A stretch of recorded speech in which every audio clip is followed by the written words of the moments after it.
Hello, welcome to your December astrology, and this is for Gemini Sun and Gemini Ascendant. Gemini, this is going to be a fun month for you. And it's your month because you have the full moon in Gemini this month. But before we get there, the month really begins, December begins right off of that Sagittarius new moon that happened on the 29th. And that is in the sign opposite yours, of course, which is the marker of halfway around your birthday year. And therefore there will be a lot of reflection to you from other people or just in life in general, reflecting back to you of different ideas, different viewpoints, different opinions.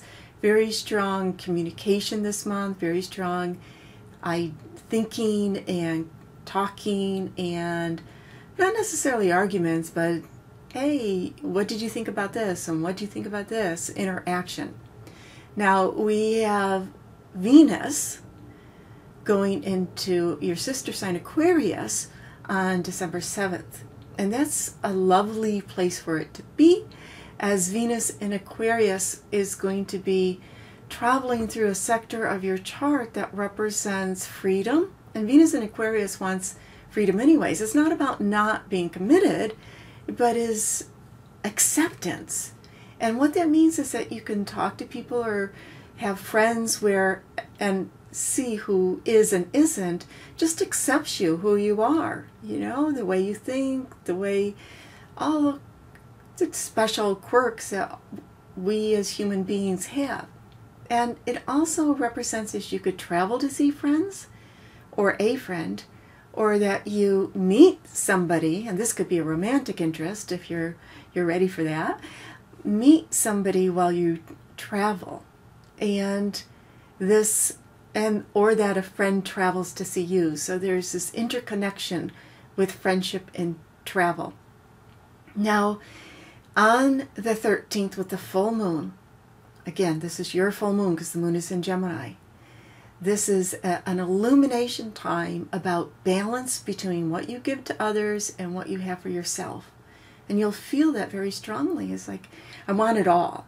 I want it all. How can I put it all into place? And it's a very special full moon since it's almost 2 full grand trines. We're just missing 1 planet. So there's 5 planets that are in harmony.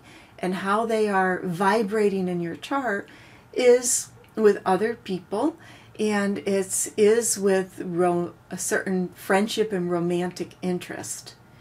This energy, by the way, will weave in and out of your life all through 2017, because it's just not it's going to kick off. December is the kickoff time, so pay attention to what's happening, because it can come back around again in this in May, and then again in the fall of 2017. Now, on December 19th, Mercury is going to go retrograde. And that's a rethink. Mercury's your ruling planet, so every time it goes retrograde, it can impact you more, and you can feel that need to stop and rethink something. However, where it's going retrograde in one of the 2 money sectors of the chart. Therefore, you could rethink how much you want to spend on something. And it is the holiday month. How much do I want to spend? How much do I want to get myself in debt?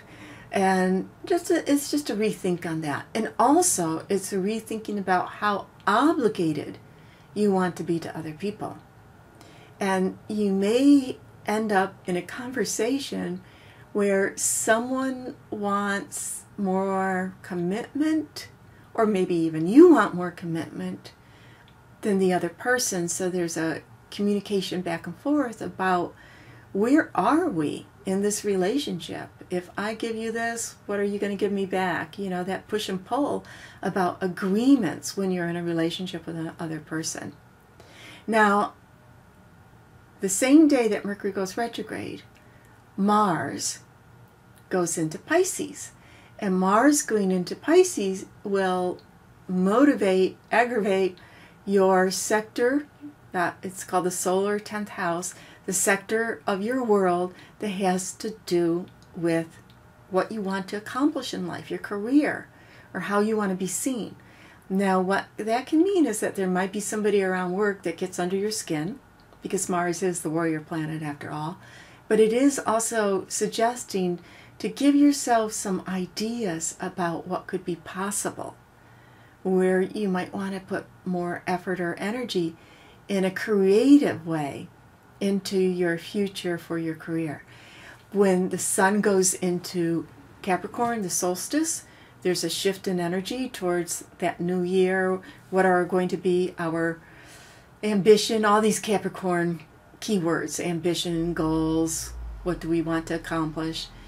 Yet on the 24th, we have Saturn trine Uranus. This is one of those energies that will come back around again in 2017. And that Saturn-Uranus trine vibration is, for you, it's friendship and other people and how they can work together. It can be partnerships. Maybe a friend of yours has this idea about going into a partnership for a business idea, or even a play idea. You know, let's do this, let's go on a trip together, or let's go bungee jumping together. So, but in harmony, there's a harmonious aspect. And then on the 26th, we got this beautiful Uranus-Jupiter opposition that says, yes, let's go for it. And it's highlighting, now it really starts to highlight the fun sector, the hobby sector, and also the romance sector. So unexpected things can happen in that part of your life of, this is what I want to do for fun. And if you're not in a relationship, you can unexpectedly meet somebody. Then the month closes out with the new moon in Capricorn. Perfect, December 28th, because once again, you know, this collective consciousness of the planet, we got a new year coming up. What do we want for the new year? And that's so Capricorn, about thinking about long-term plans and the effort needed to make them happen. Yeah, this new moon is extra potent, as the Uranus is going direct on that day, which is the strongest day of the year for Uranus. And Uranus is about unpredictability. So things can come in a way that are about moving forward in the new year with ideas and plans, but they may not happen the way that we expect them to. Have a great month. I appreciate you stopping by, and happy New Year.